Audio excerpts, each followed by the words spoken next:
దేవునికి మొరపెడదాం రండి అనే ఇక అద్భుతమైన ప్రార్థన సమయానికి మీ అందరినీ ప్రభు పేరట ఆహ్వానిస్తూ ఉన్నాను.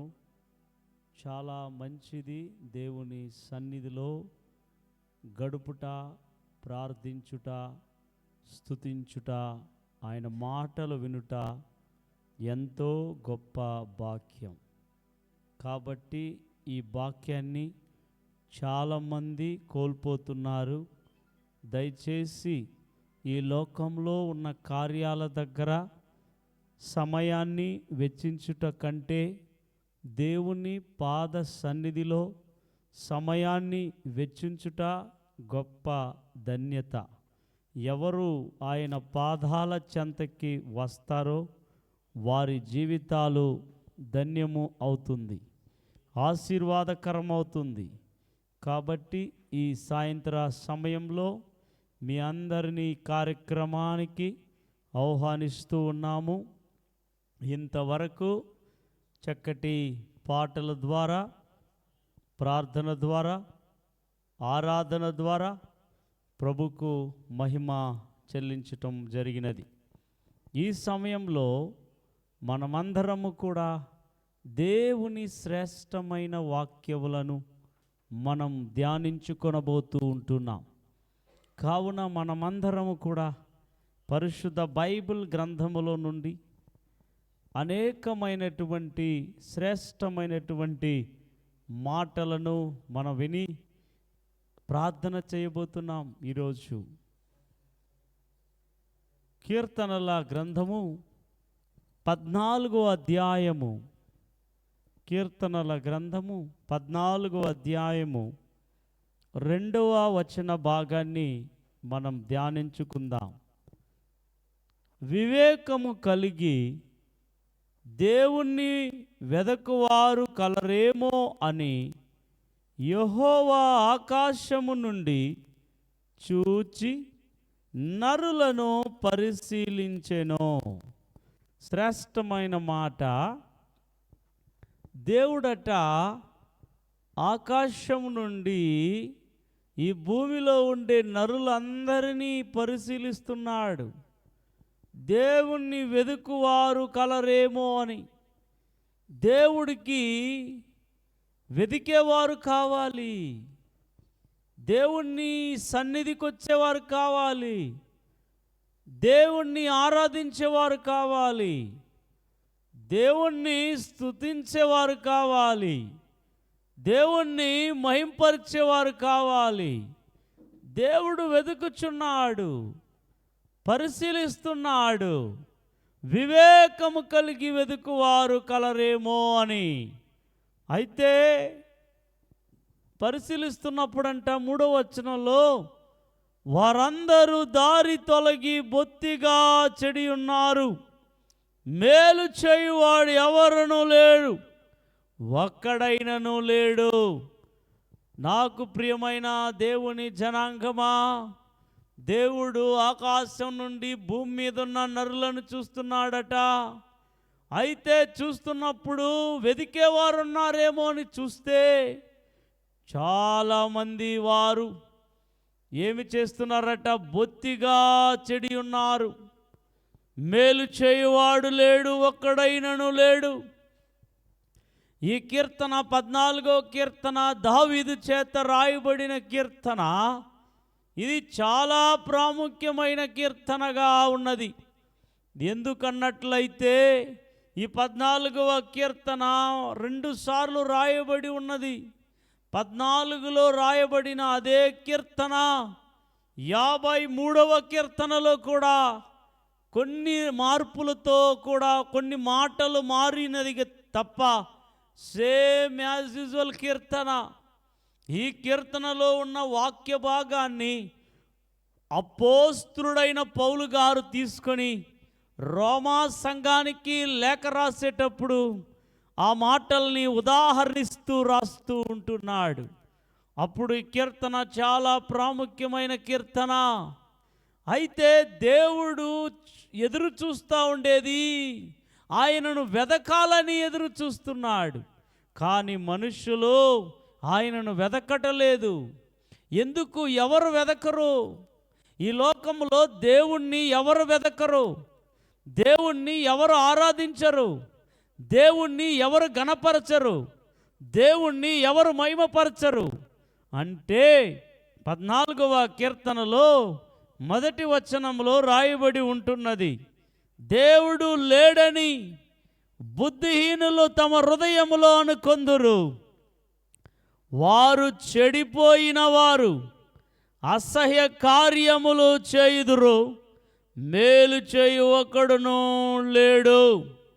ఇక్కడ రాయబడిన మాటను గమనించినప్పుడు దేవుడు లేడని బుద్ధిహీనులు తమ హృదయములో అనుకొందురు. ఎవరు దేవుణ్ణి వెదకరు అంటే దేవుడు లేడు అనేవారు. దేవుడు లేడు అనే గుంపు ఉన్నారు. బహిరంగంగా చెప్పకపోయినా చాలామంది దేవుడు లేడు అంటే వెతికే పని ఉండదు, ఆరాధించే పని ఉండదు, భక్తి చేసే పని ఉండదు కదా. అందుకని దేవుడు లేడు అని చెప్తారు. చాలామంది దేవుడు లేడు అని నిరూపించలేరు. దేవుడు లేడు అని ఎవడు కూడా రుజువు చేయలేరు. ఎందుకు దేవుడు లేడు అంటున్నారు అనంటే, వారు చెడిపోయిన వారు చెడు జీవితాన్ని జీవిస్తూ ఉన్నారు. వాడు చెడ్డు వ్యసనాలలో కూరుకుపోయి ఉన్నాడు.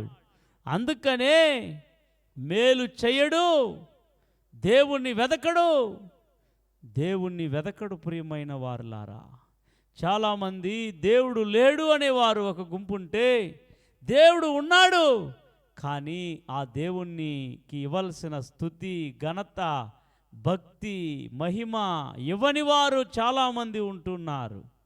అయితే దేవుడు సెలవిస్తున్నాడు, వివేకం కలిగి వెదికేవారు కలరేమో అని దేవుడు చూస్తున్నాడు.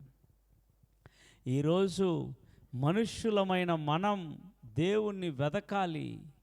ఎందుకు వెదకాలి అంటే, మనం ఆయన చేత సృష్టించబడిన వారం, మనం ఆయన చేత పంపబడిన వారం. ఆకాశం ఆయింది, భూమి ఆయింది, ఆకాశములో ఉండేవి ఆయింది, భూమిలో ఉండేవి ఆయింది. మనం వాడుకుంటున్నవన్నీ ఆయన చేసినదే. మనం ఉన్నామంటే ఆయన వల్లే ఉన్నాం. మనం బ్రతుకుట ఆయన వల్లే, చలించుట ఆయన వల్లే, మాట్లాడుట ఆయన వల్లే, జీవించుట ఆయన వల్లే. మనం కలిగి ఉన్నది ఏది ఆయన లేకుండా కలగలేదు. అందుకనే ప్రతివాడు అక్కడి నుంచి వచ్చిన వాడే. నేను అక్కడి నుంచి రాలేదని ఎవడు నిరూపించలేడు. అక్కడి నుంచి నేను ఏమి పొందుకోలేదని ఎవడు చెప్పలేడు. ప్రతి వారు ఒప్పుకోవలసిందే, ఆయన ద్వారా సృష్టించబడ్డాం, మనం ఆయన స్వరూపమై ఉన్నాం. ప్రతి మనిషి ఆయన స్వభావములో, ఆయన స్వరూపములో, ఆయన పోలికలో చేయబడ్డాం. కనుక ప్రతి ఒక్కరూ ఆయనను వెదికి తీరాల్సిందే. ప్రతి ఒక్కరూ ఆయనను పూజించాల్సిందే, ఆయనను ఆరాధించాల్సిందే. కానీ ఆయనను ఆరాధించకుండానట్లు అనేకులు చెడిపోయారు, అనేకులు చెడిపోయి ఉన్నారు. అందుకనే వారి జీవితంలో దేవుడు లేడు, వెతకలేదు వారు దేవుణ్ణి, చెడిపోయిన వారు. అందుకే ఈ 14వ కీర్తనలో వారు చెడిపోయిన వారందరూ దారి తొలగి, ఎవరెవరల్లా దేవుడు లేడు అంటున్నాడో వారు దారి తొలగి బొత్తిగా చెడి ఉన్నారు. దేవుణ్ణి వెదకని వాడు చెడిపోతాడు, దేవుడి వద్దకు రానివాడు పాడైపోతాడు. ఈరోజు నా ప్రియ సహోదరి సహోదరులారా, ఈ మాటలు వింటున్నటువంటి ఎంతోమంది పురుషులు చెడిపోయి ఉన్నారు, ఎంతోమంది యవనస్తులు చెడిపోయి ఉన్నారు, ఎంతోమంది యవనరాండ్లు చెడిపోయి ఉన్నారు, ఎంతోమంది వివాహితులు చెడిపోయి ఉన్నారు. ఎక్కడ చూసినా ఈరోజు భయంకరమైన సంభవాలు చూస్తుంటున్నాం, భయంకరమైన సంభవాలని వింటుంటున్నాం. దీనికి కారణం ఏమిటి? చెడిపోయి ఉన్నారు. దేవుడి దగ్గరకు రానివాడు చెడిపోతాడు. దేవుని మాట విననివాడు చెడిపోతాడు. దేవుడు లేడనేవాడు చెడిపోతాడు. దేవుని మాట వినని ఏ కుటుంబమైనా చెడిపోతాయి. ఇప్పటికే ఈ మాటలు వింటున్నటువంటి మీ జీవితంలో ఒక వ్యక్తి చెడిపోయాడు అంటే ఆ వ్యక్తి చెడిపోవడం వల్ల అతని శరీరం అంతటా చెడిపోతుంది, వారి కుటుంబాలు చెడిపోతుంది, వారు చేసే ఉద్యోగాలు, వారు చేసే వ్యాపారాలు, వారు చేసే ప్రతి ప్రయత్నాలు. ఈరోజు దేవుడు లేకపోతే చెడిపోతాడు మానవుడు. అందుకే ఎందుకు దేవుని వెదకాలి? నీలో నాలో ఉన్న చెడును, నీలో నాలో ఉన్న అపవిత్రతను, నిన్ను నన్ను పాడు చేసే ప్రతి వాటిని తొలగించటానికే 2000 సంవత్సరాల క్రితం ఈ భూమికి అరుదించాడు ఆ యేసు ప్రభుల వారు. ఆయన రక్తము చేత కడగబడిన వారు శుద్ధులవుతారు, పరిశుద్ధులవుతారు. వారి మనస్సు మారుతుంది, వారి స్వభావాలు మారుతుంది, వాళ్ళ చెడు వ్యసనాలు మారుతుంది, వారి యొక్క దుర్మార్గత మారుతుంది, మూర్ఖత్వం మారుతుంది, అమాయకత్వం మారుతుంది, వారిలోని గుడ్డితనం అంతా కూడా వెళ్ళిపోతుంది. వెదికినప్పుడే దేవుణ్ణి ప్రియమైన వారులారా, ఖచ్చితంగా ప్రతి మానవుడు దేవుని వెదకలసిందే. ఖచ్చితంగా ప్రతి మానవుడు దేవుణ్ణి వెదకలసిందే. ఇదే మాటని పౌలు గారు రోమా సంఘానికి రాస్తున్నప్పుడు, రోమా పత్రికలో మనం గమనించినప్పుడు 3వ అధ్యాయములో ఎంతో వివరంగా రాస్తూ ఉన్నారు. మరలా ఈ మాటలను ఎత్తి 3వ అధ్యాయములో 11వ వచనములో 12వ వచనంలో, నీతిమంతుడు లేడు, ఒక్కడును లేడు, గ్రహించువాడెవడును లేడు, దేవుని వెదుకువాడెవడును లేడు, అందరును ద్రోవద్రప్పి ఏకముగా పనికి మాలిన వారయ్యిరి, మేలు చేయువాడు లేడు, ఒక్కడైనను లేడు. చూసారా, ఇక్కడ పనికి మాలిన వారు, దేవుణ్ణి వెదకని వారు, చెడిపోయిన వారు, దేవుణ్ణి వెదకని వారు బుద్ధిహీనులు, దేవుణ్ణి వెదకని వారు చెడిపోయిన వారు, దేవుణ్ణి వెదకని వారు పనికి మాలిన వారు, ద్రోవ తప్పిన వారు.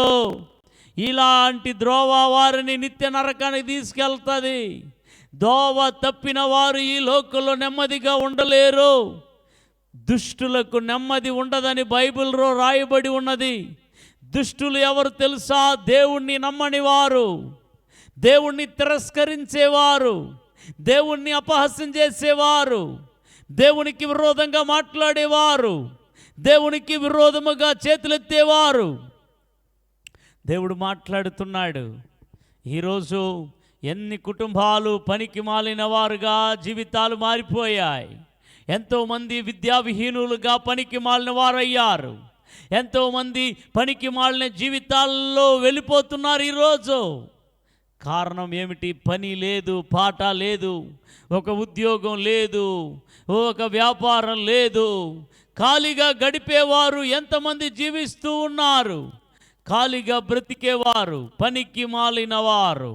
అందుకే కుటుంబాలలో కలహాలు, అందుకే కుటుంబాలలో దరిద్రం, అందుకే కుటుంబాలలో లేమి, అందుకే కుటుంబాలలో అప్పు సమస్యలు, అందుకే కుటుంబాలలో వ్యాధి, అందుకే కుటుంబాలలో పోరాటం, అందుకే కుటుంబాలలో అలజడి, అందుకే కుటుంబాలలో అసమాధానం.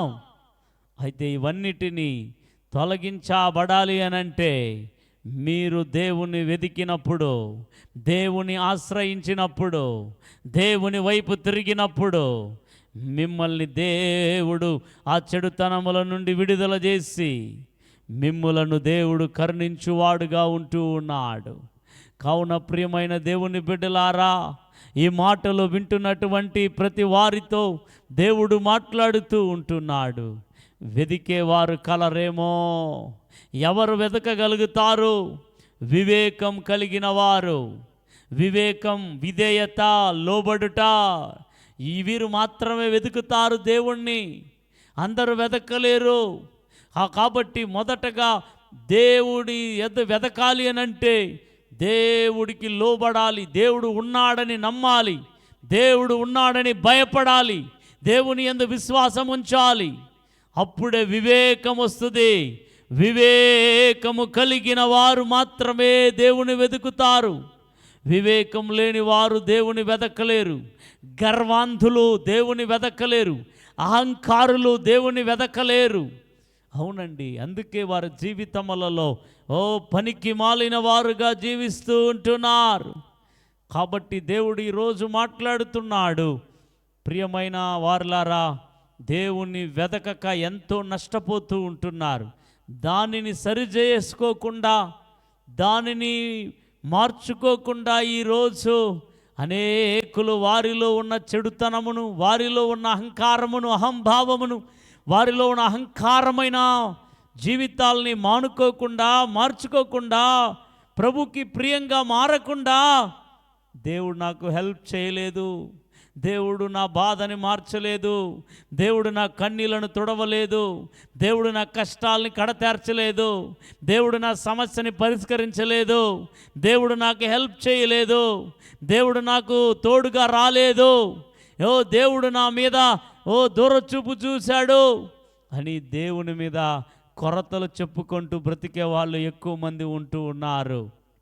ఎందుకంటే దేవుణ్ణి వెతకటం వదిలేసి, దేవుణ్ణి వెతకటం మానేసి సినిమాలు, షికారులు, సీరియళ్ళు, ఇంకా లోక కార్యాలని వెతుకుతూ, త్రాగుడులను వెతుకుతూ, అనేక దేవునికి అయిష్టమైన, అసహ్యమైన వాటిని వెతుకుతూ, దేవా నన్ను దీవించు అంటే, దేవా నన్ను ఆశీర్వదించు అంటే, దేవా నన్ను హెచ్చించు అంటే దేవుడు ఎలాగున హెచ్చిస్తాడు? ప్రియమైన వారులారా, యవనస్తులారా, ఈ మాటలు వింటున్న పెద్దలారా గమనించండి.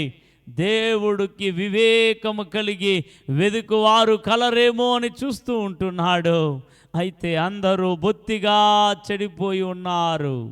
అదే కీర్తనలు 14వ అధ్యాయములో 4వ వచనం అంటాడు, యెహోవాకు ప్రార్థన చేయక ఆహారం మృంగునట్లు నా ప్రజల్ని మృంగుచు, పాపము చేయు వారందరికీ తెలివి లేదా?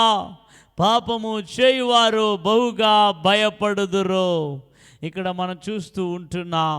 అందుకే దేవుని వెదకక ఈరోజు అనేకులు జీవించటం వలన వారు ఆహారం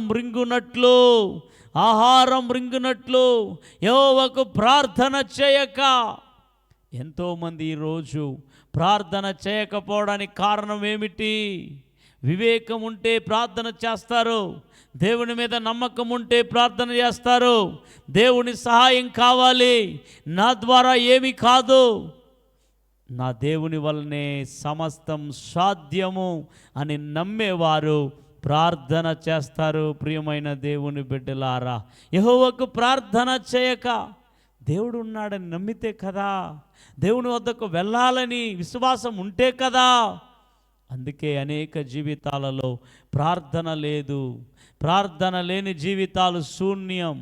ప్రార్థన లేని జీవితాలు, అది క్రైస్తవ కుటుంబాలైనా, మందిరాలకు వచ్చేవాళ్ళైనా, మందిరాలలో అనేక పనులు చేసేవారైనా, ప్రార్థన లేని జీవితాలలో శూన్యం. ప్రార్థన లేని జీవితాలలో దేవుడు ఉండడు. ప్రార్థన లేని కుటుంబాలలో, ప్రార్థన లేని పరిచర్యలో, ప్రార్థన లేని వ్యక్తిగత జీవితాలలో దేవుడు ఉండడు. ప్రార్థించే కుటుంబాలలో దేవుడు సంచారం చేస్తాడు. ఆ వ్యక్తుల్ని, ఆ కుటుంబాలని ఏలుబడి చేస్తాడు, పరిపాలిస్తాడు. ప్రార్థించే వారి జీవితాలని ఆయన పరిపాలనలో ఉన్నప్పుడు కాపుదల, భద్రత ఉంటుంది. ఆయన పరిపాలనలో ఉన్నప్పుడు ఏ భయం ఉండదు. ఆయన పరిపాలనలో ఉన్నప్పుడు భయం ఉండదు. అందుకే ఇక్కడ రాస్తున్నాడు, పాపము చేయువారు బహుగా భయపడుదురు. అవునండి, పాపం చేసేవాడు దేవుని సన్నిధికి రాడు. పాపం చేసేవాడు ప్రార్థన చేయలేడు. పాపం చేసేవాడు దేవుని వెతకలేడు. అప్పుడు దేవుణ్ణి వెతకనప్పుడు దేవుడు ఎలాగున హెల్ప్ చేస్తాడు. దేవుణ్ణి ఆరాధించినప్పుడు, దేవునికి మహిమను తీసుకొని రానప్పుడు దేవుడు ఎలాగునా హెల్ప్ చేస్తాడు. ఆలోచన చేద్దాం. కనుక దేవునికి మొరపెడదాం రండి అనే కార్యక్రమంలో దేవుడు నీతో నాతో సూటిగా మాట్లాడుతూ ఉన్నాడు. ఏమిటి అనంటే దేవుణ్ణి వెతకాలి. పిల్లలైనా, యవనులైనా, పెద్దలైనా, పురుషులైనా, స్త్రీలైనా అందరము కూడా సహాయం కావాలంటే దేవుణ్ణి వెతకాలి. స్వస్థత కావాలంటే దేవుని వెతకండి. ఉద్యోగాలు కావాలంటే దేవుని వెతకండి. ఈ లోకంలో నీవు ప్రయత్నాలు చేసి చేసి వేసారిపోయావేమో, అలసిపోయావేమో, ఇంకా నా జీవితంలో ఇది జరగదు అని తీర్మానించేసావేమో, ఇంకా నేను ఇది పొందుకోలేను అని ఒకవేళ నిర్ణయానికి వచ్చేసారేమో, అది మీ నిర్ణయం, అది మీ యొక్క తీర్మానం. అయితే దేవుణ్ణి వెతుకు, దేవుణ్ణి అడుగు. ఆయన అద్భుతంగా కార్యములు చేయగలడు. ఓ నీ ఊహలకు మించిన వాడాయన, ఓ నీ ఆలోచనకు మించిన వాడాయన. ఆయన అద్భుతములు చేయగలవాడు. నీవు ఆయనను వెతకకుండా, ఆయన సహాయం కోరకుండా నీవు నీ జీవితంలో నీవు జీవిస్తూ దేవుని మీద కొరతలు కొదువలు చెబుతూ ఉంటే ఎలాగు?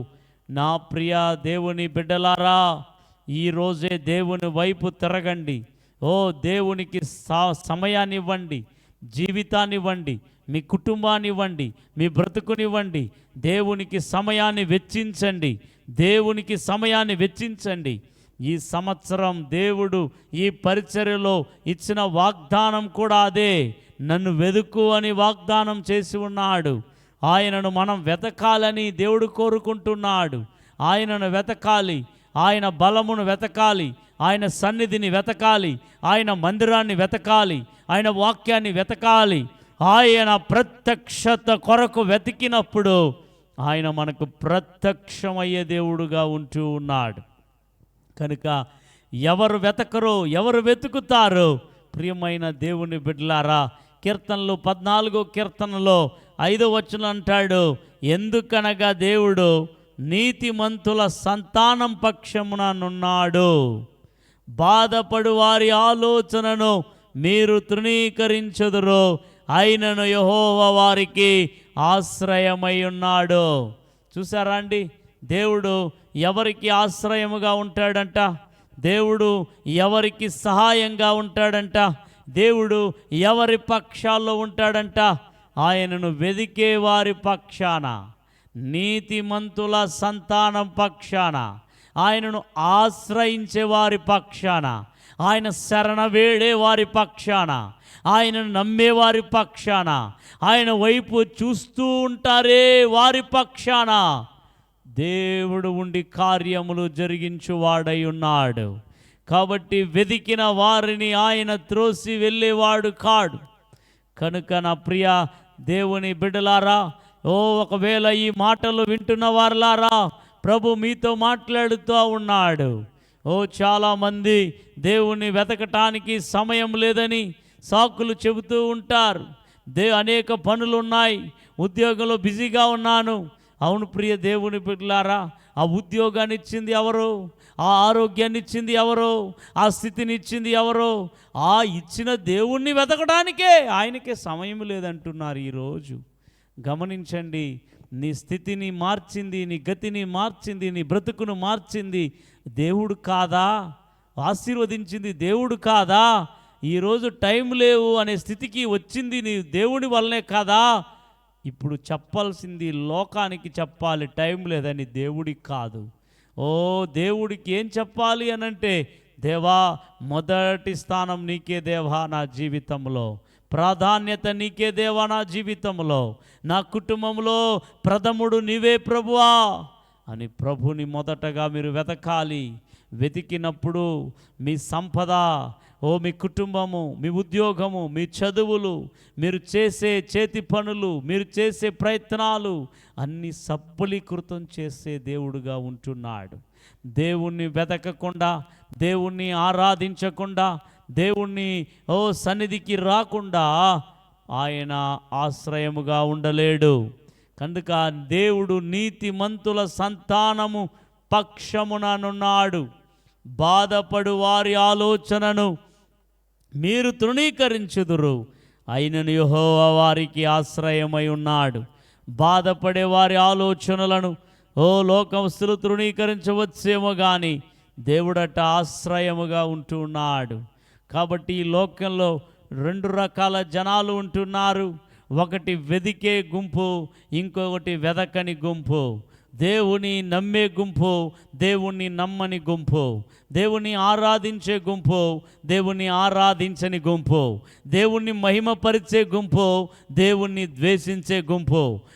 దేవుని ప్రియమైన బిడ్డలుగా జీవించే గుంపు, దేవునికి విరోధమైన గుంపు ఉంటున్నది.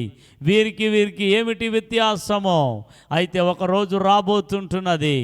ఆ రోజు వీరు పూర్తిగా దేవుని నిరాకరించిన వారు, నమ్మని వారు, దూషించిన వారు, అపహసించిన వారు, దేవునికి విరోధముగా నిలబడిన జనాంగమైన, రాజ్యమైన, గుంపైన నిలబడదు అని రాయబడి ఉన్నది పరిశుద్ధ బైబిల్ గ్రంథంలో.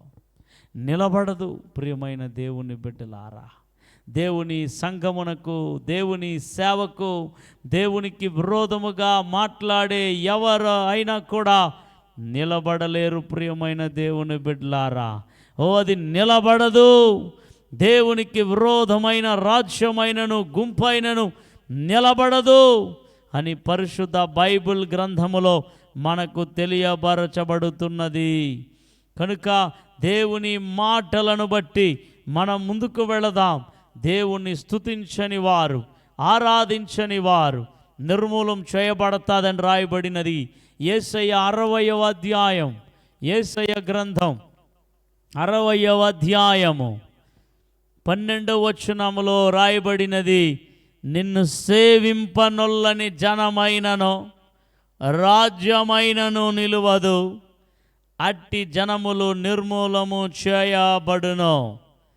చూడండి, అక్కడ రాయబడినది, నిన్ను సేవింపనొల్లని జనమైనను రాజ్యమైనను నిలువదు. చూసారా, రాజ్యాలు కూడా నిలబడలేవు, జనాంగాలు నిలబడలేవు. వారు ఎంత పెద్దవారైనప్పటికీ, వారు ధనికులైనప్పటికీ, ఐశ్వర్యవంతులైనప్పటికీ, విద్యావంతులైనప్పటికీ, రాజకీయవేత్తలైనప్పటికీ, వ్యాపారవేత్తలైనప్పటికీ, బుద్ధిమంతులు అని చెప్పుకునేవారైనప్పటికీ, శాస్త్రవేత్తలైనప్పటికీ, ఈ లోకంలో ఎంత పెద్ద మహామునులైనను ఆయనను సేవింపనొల్లని జనమైన, ఆయనను సేవింపనొల్లని రాజ్యమైన నిలువదు, నిర్మూలమైపోతాయి. ఎందుకనంటే ప్రతి మానవులను దేవుడు తన పోలికలో నిర్మించుకున్నది ఆయనను సేవించుటకు, ఆయనను ఆరాధించుటకు, ఆయనతో సహవాసం చేయుటకు, ఆయనను మహిమపరచుటకు, ఆయన అడుగుజాడలు నడుచుటకు. కానీ మనుషులు వారి ద్రోవ తప్పిన వారై బొత్తిగా వారు చెడిపోయారు. చెడిపోయిన మానవాళిని మరలా దేవునికి దగ్గర చేయడానికి, మరలా దేవుని వైపుగా మరలచ్చడానికి 2000 సంవత్సరాల క్రితం సింహాసనాసీనుడైన దేవుడు ఈ భూలోకానికి వచ్చాడు. ఎందుకంటే దారి తప్పినా, తొలగిపోయినా ప్రతి వారికి దారి చూపించి, దారికి మళ్ళించి, వారి చెడు కార్యాలను ఆయన రక్తములో కడిగి, వారి దుర్మార్గతని మన్నించి వారిని దేవుణ్ణి సేవించేవారుగా, ఆరాధించేవారుగా, స్తుతించేవారుగా చేయాలనే యేసయ్య లోకానికి వచ్చి తన ప్రాణాన్ని పెట్టి, ఆయన సిలువను మోసి మరణించి 3వ రోజు పునరుద్ధానుడుగా లేచాడు. ఎందుకో తెలుసా? ప్రతి వారిని తన దారిలో నడిపించుకొనుటకే. అందుకే రాయబడినది, నీవు నేను ఆయన సేవించే జనాంగముగా ఉండాలని ప్రభువారు కోరుకుంటూ ఉన్నాడు. ఇప్పటికే జరిగిపోయింది, ఇప్పటికే సర్వనాశనం అయిపోయింది అనే స్థితిలో ఉంటూ ఉన్నారా? ఇప్పుడే కళ్ళు తెరచుకో ప్రియుడా, కళ్ళు తెరచుకో నా సహోదరి సహోదరులారా, నా స్నేహితుడా, నీతో ప్రభువారు మాట్లాడుతూ ఉన్నారు. నువ్వు ఇప్పటికే త్రాగి చెడిపోయావేమో, దేవుడికి ఇష్టం లేని వ్యభిచార కార్యాలు చేసి చెడిపోయావేమో. నువ్వు ఏ స్థితిలో గుండా ఉన్నప్పటికీ దేవుడు మార్చటానికి ఆయన సమర్థుడుగా ఉన్నాడు.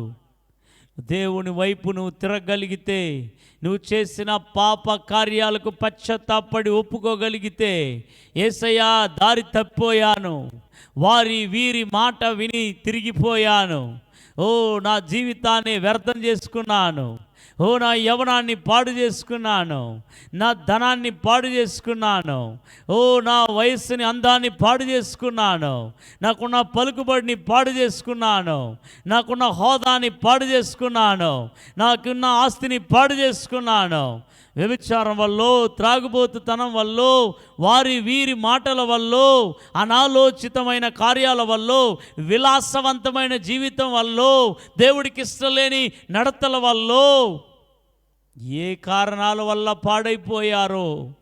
పాడైపోయిన స్థితిలో ఎవరు నీకు హెల్ప్ చేయలేరు. సహోదరుడా, సహోదరి, పాడైపోయినా, ఓ ఏమీ లేకుండా శూన్యంగా ఉన్న నీ జీవితంలో మరలా ఒక వెలుగు వెలిగించాలని ఈ యొక్క ప్రోగ్రాం ద్వారా దేవుడు నీతో పిలుస్తున్నాడు, నీతో మాట్లాడుతున్నాడు. ఇప్పుడు ఎందుకు నీవు తిరగకూడదు దేవుని వైపు? ఇప్పుడు ఎందుకు మారకూడదు నువ్వు దేవుని వైపు? నువ్వు ఇప్పుడే నీ జీవితాన్ని ఇవ్వగలిగితే, నీ జీవితంలోనికి యేసయ్యను నీవు పిలవగలిగితే, యేసయ్య నీ జీవితంలో గొప్ప మార్పును ఆయన తీసుకొని రావటానికి ఆయన సమర్థుడుగా ఉన్నాడు. ఇప్పుడే ప్రభు వైపు తిరుగుతావా నా ప్రియ సహోదరుడా, ప్రియ సహోదరి? నువ్వు ప్రభు వైపు నువ్వు తిరగలిగిన ఎడల ప్రభు నీ జీవితంలో గొప్ప కార్యాలు ఆయన చేయటానికి సిద్ధముగా ఉన్నాడు. ఓ నీతిమంతుడు లేడు, ఒక్కడు లేడు, అందరూ దారి తొలగి అందరూ పనికి మాలిన వారయ్యిరి.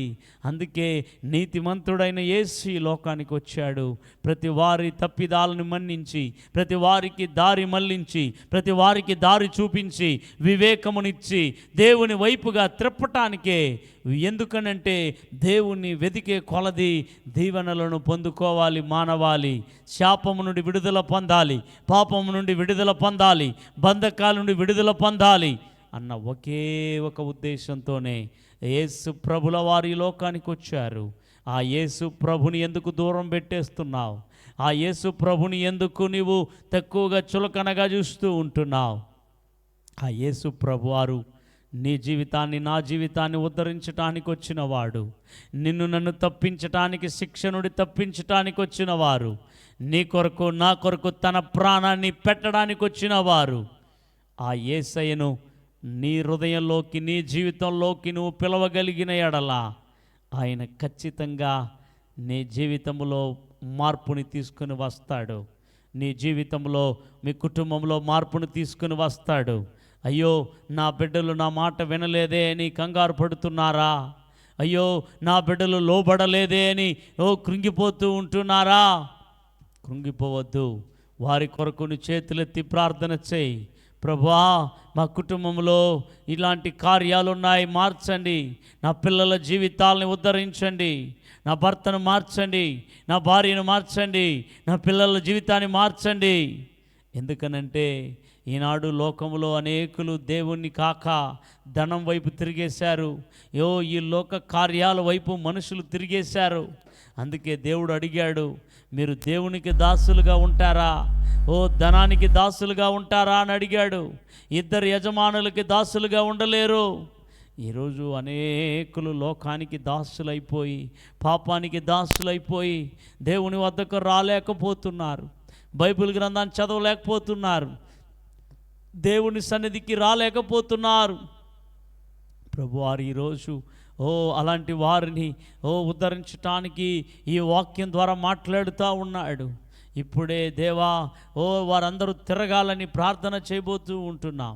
ఒకవేళ ఈ మాటలు వింటున్న నీ జీవితంలో నేను కూడా అలాంటి స్థితిలో ఉన్నాను, నేను కూడా తిరగాలి అనుకుంటున్నాను, మారాలి అనుకుంటున్నాను, నా జీవితం బాగుపడాలి అని కోరుకుంటున్నాను. అట్లయితే ఆలస్యం ఎందుకు చేస్తున్నావు? ఎవరిని అడగనక్కర్లేదు. నీ జీవితంలో ఎక్కడ ఉన్నారో అక్కడి నుంచే నీవు దేవుడికి అయిష్టమైనది, ఇష్టం లేనివి ఏం చేశావో అవి మనస్సులో ప్రభుతో ఒప్పుకో. యేసయ్యా, నేను చేశాను, తప్పిదం చేశాను, మన్నించి నా మీద కనికరపడి నాకు కూడా ప్రభువా ఆ పాప పరిహారాన్ని ఇచ్చి నీ రక్తంలో నన్ను కడిగి నా మనస్సును, నా హృదయాన్ని, నా బ్రతుకును, నా జీవితాన్ని కడిగి నాకు కూడా నేను వెదికే వివేకాన్ని, నేను ప్రార్థించేటటువంటి ఆ వివేకాన్ని నాకు దయచేయండి అని మీరు అడగడం మొదలు పెడితే ఆయన ఖచ్చితంగా నీకు అట్టి వివేకాన్ని, అట్టి ఆ మార్పుని దేవుడు ఇవ్వటానికి సిద్ధంగా ఉంటున్నాడు. అలాగ నువ్వు దేవుని ఎప్పుడైతే ఆయన పక్షాన వస్తావో, ఆయన్ను వెతకడం ప్రారంభిస్తావో, అప్పుడు ఆయన ఏం చేస్తాడనంటే నీ సంతతి, నీ సంతానాన్ని దీవించటానికి దేవుడు సమర్థుడుగా ఉంటూ ఉన్నాడు. ఆయన దీవించేవాడు, వారి పక్షాన నిలబడతాడు.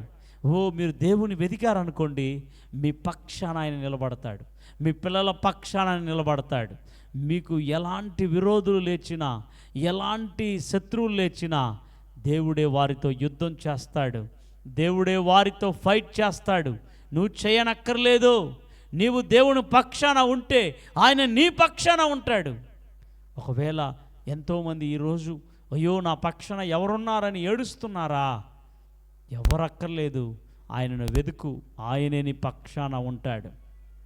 ఈ లోకమంతటా ఒకవేళ మీకు విరోధుల పక్షాన ఉండొచ్చు, ఆయన మీ పక్షాన వచ్చాడంటే లోకమంతా కలిసి వచ్చినా ఆయనను గెలవలేరు. ఆయనే మిమ్మల్ని గెలిపిస్తాడు. కాబట్టి ఆయన ఎవరి పక్షాన ఉంటాడంటే వివేకంతో వెదికే వారి పక్షాన ఉంటాడు. వెదికేవారే నీతిమంతులు, వెదికే ఆశ్రయించేవారే వారి పక్షాన దేవుడు ఉంటాడు. కాబట్టి ఎంతమందితో దేవుడు ఉండాలని ఇప్పుడు కోరుకుంటూ ఉన్నారు. కాబట్టి ఈ వాక్యంలో రాయబడి ఉన్నట్లు అక్కడ రాయబడి ఉంటున్నది. కీర్తనల గ్రంథం 14వ అధ్యాయంలో చిట్ట చివరి మాటలో 7వ వచనంలో రాయబడింది, సియోనులో నుండి ఇశ్రాయేలునకు రక్షణ కలుగునుగాక. యెహోవా చెరలోని తన ప్రజల్ని రప్పించినప్పుడు యాకోబు హర్షించును, ఇశ్రాయేలు సంతోషించును. కాబట్టి దేవదేవుడు ఏమి సెలవిస్తూ ఉంటున్నాడంటే సియోనులో నుండి ఇశ్రాయేలునకు రక్షణ కలుగును. కాబట్టి సియోనులో నుండి రక్షకుడు వచ్చాడు. ఆ రక్షకుడే మన ప్రభు అయిన యేసుక్రీస్తు. ఆయన ద్వారానే రక్షణ. ఇశ్రాయేలీయులకైనా ఆయన ద్వారానే రక్షణ, యూదులకైనా ఆయన ద్వారానే రక్షణ, అన్యజనులకైనా ఆయన ద్వారానే రక్షణ. ఈ లోకంలో ఎట్టి వారికైనా రక్షణ ఆయన ద్వారానే. ఆయన లేకుండా రక్షణ పొందలేరు, ఆయన లేకుండా స్వర్గానికి వెళ్ళలేరు. కాబట్టి ఆయన మీకు రక్షణ ఇవ్వాలి అనంటే మీరు ఆయనను వెతకాలి కదూ, మీరు ఆయనను ఆరాధించాలి కదూ, మీరు ఆయనను సేవించాలి కదూ. ఒకవేళ ఇప్పటికే అలాంటి స్థితిలో రాకపోతే ఇప్పుడు ప్రభువారు మీతో మాట్లాడారు ఇంతసేపు, మీ జీవితాన్ని మార్చుకోకూడదా? ఇప్పుడే దేవుని వైపు తిరగకూడదా? ఆయన 2 హస్తాలు మీ కొరకు చాపబడి ఉన్నాయి. ఆయన మీకు హెల్ప్ చేయబోతున్నాడు. బ్రదర్, సిస్టర్, మీకు హెల్ప్ చేయబోతున్నాడు. ఒకవేళ ఇంతకాలం ఎదురు చూసి పొందుకోలేని వాటిని ఇప్పుడు దేవుడు మీకు అనుగ్రహించబోతూ ఉంటున్నాడు. కాబట్టి నేను మీ కొరకు ప్రార్థన చేయబోతూ ఉంటున్నాను. ఒకవేళ దేవుని వెతకని స్థితిలో మీరు ఉన్నట్లయితే ఈరోజు వెతకటానికి తీర్మానం తీసుకోండి. మీరు వెతకాలి అని అంటే దేవుణ్ణి వెతకకుండా, దేవునికి సమయం ఇవ్వకుండా, మీ యొక్క దేవుడికి ఇవ్వాల్సిన సమయాన్ని ఏదేది దొంగలిస్తూ ఉన్నాదో, ఏదేది వాడుకుంటూ ఉన్నదో, దేనికి నువ్వు ఇచ్చేస్తున్నావో దానికి నీ దేవుని దగ్గర చెప్పాలి. దేవా, నీకు ఇవ్వాలి అనుకుంటున్నాను, కానీ మొబైల్ ఆ సమయాన్ని తీసుకుంటుంది. మీకు సమయాన్ని ఇవ్వాలి అనుకుంటున్నాను, అయితే నా ఫ్రెండ్స్కి సమయాన్ని ఇచ్చేస్తున్నాను. నీకు సమయాన్ని ఇవ్వాలి అనుకుంటున్నాను, సినిమా సీరియల్కి ఇచ్చేస్తున్నాను. సమయాన్ని ఇవ్వాలి అనుకుంటున్నాను, వ్యర్థమైన మాటలు మాట్లాడుకొని కూర్చుంటున్నాను.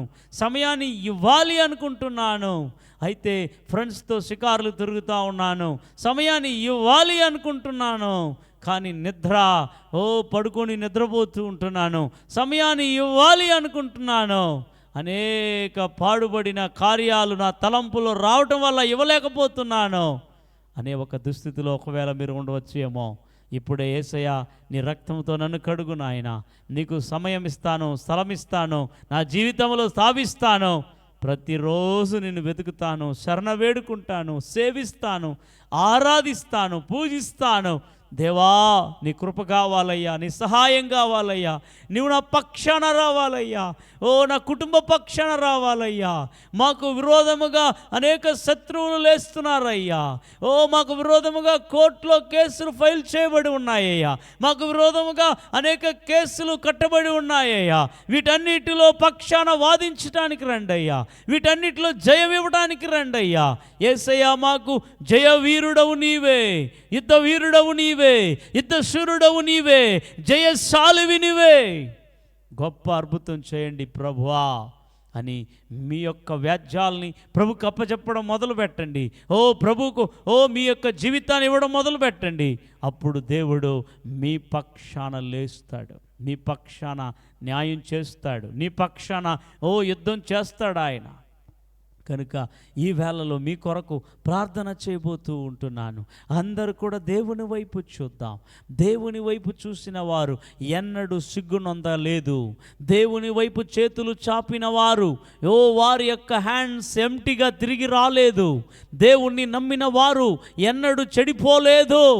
దేవుణ్ణి ప్రార్థించిన వారు ఎన్నడూ కూడా ఖాళీగా లేరు. వారిని నింపిన దేవుడు మిమ్మల్ని కూడా ఈ దినమందు నింపటానికి ఆయన సిద్ధముగా ఉన్నాడు.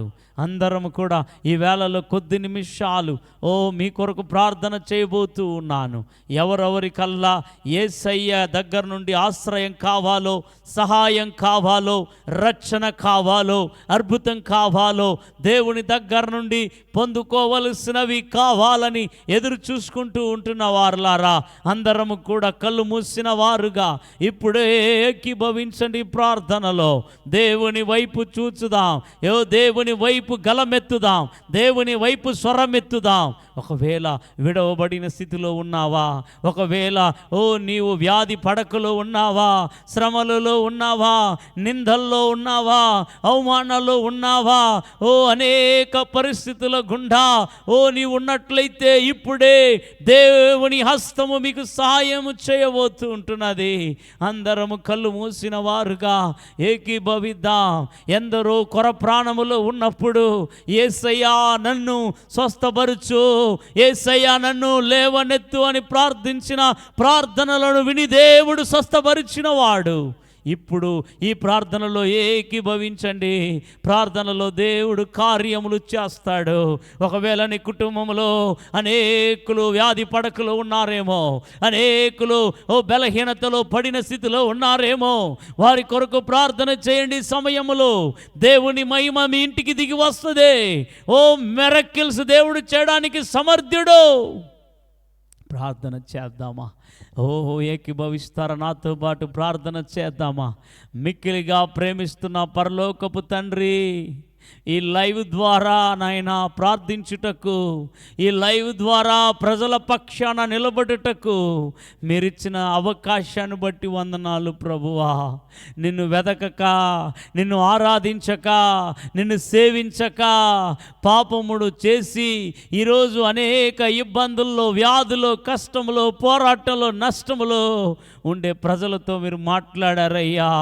దేవా, నిన్ను వెదికితే వారి పక్షాన నిలబడతారు, వారి పిల్లల పక్షాన నిలబడతారు, వారి సంతానం పక్షాన నిలబడతారు, వారి కుటుంబ పక్షాన నిలబడతారని మాట్లాడారయ్యా. వారి నిలబడి వారికి ఆశ్రయముగా ఉంటారని, వారికి రక్షణ ఇస్తారని మీరు మాట్లాడిన శ్రేష్టమైన వాక్యమును బట్టి వందనాలు. ఎంతమంది అయితే ప్రభువా ఈ యొక్క సమయంలో శూన్యంలో ఉన్నారో, ఎంతమంది అయితే వ్యాధి, రోగము, బాధలు, కట్లు, పోరాటాలు ఉన్నారో, ఇప్పుడే యేసుని బలమైన హస్తము, యేసుని బలమైన శక్తి, యేసుని బలమైన ప్రభావము వారి కుటుంబంలోకి వెళ్ళును గాక, వెళ్ళును గాక. రైట్ నౌ దేవుని మహిమ, దేవుని శక్తి, విడుదల కార్యాలు జరుగును గాక. పడిన స్థితిలో ఉండే వారికి ఇప్పుడే కాళ్ళు చేతులు పడిపోయిన వారి లోపల ప్రభావము వెలుచున్నది. ఇప్పుడే నాయన స్వస్థత, వంగిపోయిన నడుములు నిలబడును గాక, నడవని కాళ్ళు మోపి నడుచున్నట్లుగా ప్రార్థిస్తుంటున్నా. తెరవబడని చెవులు తెరవబడును గాక, తెరవబడని నేత్రాలు తెరవబడును గాక. ఇప్పుడే గుండె వ్యాధులు స్వస్థతవును గాక. ఓ షుగర్ సంబంధ వ్యాధులు అన్నీ యేసు నామములో నార్మల్లోకి వచ్చునుగాక. ప్రతి రుగ్మతలు, ప్రతి వ్యాధి మారిపోతున్నది యేసయ్య నామములో. ప్రతి బాధలు మార్చివేయండి, అపజయాన్ని తొలగించండి, వారికి జయాన్ని ఇవ్వండి ప్రభువా. ఎంతమంది అయితే నాయనా విడబడిన స్థితిలో ఉన్నారో వారిని భుజాలు తట్టి ఆదరించి తోడుగా ఉండి లేవనెత్తండి. వారు చేయు పనులను దీవించండి, వారి కుటుంబాలను దీవించండి, వారి ఉద్యోగాలను దీవించండి, వారి వ్యాపారాలను దీవించండి, వారు చేయు ప్రయత్నాలు వర్ధిల్లజేయండి. జరుగుతున్న ప్రతి పరిచర్యలను ఆశీర్వదించండి, ప్రతి సేవకులను ఆశీర్వదించండి, ప్రతి విశ్వాసుల్ని ఆశీర్వదించండి. దేవా నీకు వందనాలు అర్పిస్తూ ఉంటున్నా. మీరు చేస్తున్న గొప్ప కార్యములకై వందనాలు. ఏ కుటుంబాన్ని అపవాది పట్టి పీడిస్తున్నాడో, ఏ శరీరాలని మైండ్ని పట్టి పీడిస్తున్నాడో అపవాదిని యేసు నామములో గద్దిస్తున్నాం. వాడిని ప్రతి కుటుంబమును వదిలి వెళ్ళగొడుతున్నాం అపవాదిని యేసు నామములో. ఓ విడుదల ప్రకటిస్తున్నాం, విడుదల ప్రకటిస్తున్నాం. రాత్రిలో పోరాడే ఆత్మల్ని గద్దిస్తుంటున్నాం. ప్రతి కుటుంబాల్లో శాంతి, సమాధానం, ఐక్యత, ఆరోగ్యం, నెమ్మది కలిగించండి ప్రభువా. ప్రతి గుడారాల మీద దిగివచ్చును గాక. ఈ లైవ్ ఎవరో చూస్తున్నారో వారిని తాకుదువు గాక. గొప్ప కార్యములు జరిగించండి, మహిమగల కార్యాలు జరిగించియా. ఓ వారికి గొప్ప కార్యాలు చేయబోతుంటున్నావు. నూతన ద్వారాలు తెరుస్తుంటున్నావు, నూతన అద్భుతాలు జరిగిస్తుంటున్నావు. దేవా నీకు స్తోత్రాలు. జేబిఎం పరిచర్యలో ఉన్న విశ్వాసులు వారిని దీవించండి దేవా. ఈ పరిచర్యకు సపోర్టుగా ఉండే వారిని దీవించండి, ఈ పరిచర్యకు ప్రార్థించే వారిని దీవించండి, ఈ పరిచర్యలో తోడుగా ఉండే వారిని దీవించండి. ఈ ప్రాంతాలు మీకు సొంతం అవ్వాలి. ఓ తండ్రి, చిత్తూరు ప్రభా, బంగారుపాలెం ప్రాంతాలు, ఈ డిస్ట్రిక్ట్ అంతా నీకు సొంతం అవ్వాలి. సమస్తమును మీ కర్మలకు అప్పగిస్తుంటున్నాం. ప్రతి వారము జరుగుతున్నటువంటి ఈ ప్రార్థన ద్వారా గొప్ప కార్యాలు జరిగించండి దేవా. అనేకులు ఈ లైవ్లో వచ్చి ప్రభా పాల్గొన్నట్లు చేయండి దేవా. మీ కర్మలకు అప్పగిస్తూ ఉంటున్నాం. మీరే ఆశీర్వదించి, మీరే దీవించి, మీ కృపలో భద్రపరచుకొనమని యేసయ్య పేరట ప్రార్థించి వేడుకొనుచున్నాము తండ్రి. ఆమేన్, ఆమేన్. చెప్దాం. నా ప్రాణమా యెహోవాను సన్నతించుము, నా అంతరంగ సమస్తమా ఆయన పరిశుద్ధ నామమును సన్నతించుము. నా ప్రాణమా యెహోవాను సన్నతించుము, ఆయన చేసిన కార్యముల్లో దేనిని మరవకము. ఆమేన్. ఆశీర్వాదములు మన తండ్రి అయిన దేవుని యొక్క ప్రేమ, మన కుమారుడైన యేసుక్రీస్తు యొక్క కృప, పరిశుద్ధాత్మ యొక్క అన్యోన్య సహవాసము, ఈ లైవ్ వీక్షించిన ఈ కార్యక్రమాన్ని ఏర్పాటు చేసి ఈ టెలికాస్ట్ చేస్తున్న బృందం అంతటితో కూడా ఇప్పుడు ఎల్లప్పుడూ సదాకాలం తోడై ఉండి ఆశీర్వదించునుగాక. ఆమేన్, ఆమేన్. May God bless you. ప్రభు మిమ్మల్ందరినీ దీవించునుగాక. ప్రతి వారం జరుగుతున్నటువంటి ఈ యొక్క దేవునికి మొరపెడదామనే కార్యక్రమంలో అనేకులకు షేర్ చేయండి, ఫ్యామిలీగా కూర్చోండి, కలుసుకొని పాడండి, ఆరాధించండి, ప్రార్థించండి, వాక్యం వినండి. మీ కుటుంబం అంతటా కూడా దేవుని సన్నిధి చేత నింపబడతారు. అద్భుతాలు జరుగుతాయి. ఇంకో సాటర్డే ఆ విధంగా సిద్ధపడండి. మీ స్నేహితులకు చెప్పండి. ఓ సంఘంలో ఒక విశ్వాసి మరొక విశ్వాసికి ఇది షేర్ చేయండి. ఈ లింక్ని సబ్స్క్రైబ్ చేసుకోండి మన ఛానల్ని. ప్రతి శనివారం ప్రతి కార్యక్రమాలు మీకు లింక్ వస్తుంది కనుక. అలాగే సంఘ ఆరాధనలో ఉదయకాలం తమిళ ఆరాధన 6 గంటల నుంచి 8:30 వరకు, 9 నుంచి 11:30 వరకు తెలుగు ఆరాధన. దేవుడు అద్భుతంగా పాటల ద్వారా, ఆరాధనల ద్వారా, వాక్యాల ద్వారా, స్వస్థత ప్రార్థనల ద్వారా ఆయన మహింపరచబడుతున్నాయి. అనేకులు దీవించబడుతున్నారు. అనేకులు ఎక్కడ ఈ ప్రాంతాల సంఘానికి ఎక్కడ వెళ్ళని వారు, లేదా కొత్తగా రావాలి అనుకున్నవారు, ఈ 2 లాంగ్వేజ్లో ఏ లాంగ్వేజ్ మీకు కావాలి అంటే ఆ లాంగ్వేజ్ ఆరాధనలకి మీరు రావాలని ప్రభుపేట మనవి చేస్తున్నాను. అనేకులు సిద్ధపడండి. ఈ రాత్రే రేపు ఆరాధనకి సరైన సమయంలో వచ్చి ప్రభుని వెదికి ఆరాధిద్దాం. ప్రభు దీవెనలను పొందుకుందాం. దేవుడు మిమ్మును మీ కుటుంబాలని ఆశీర్వదించును గాక. మే God bless you. God bless you. Amen.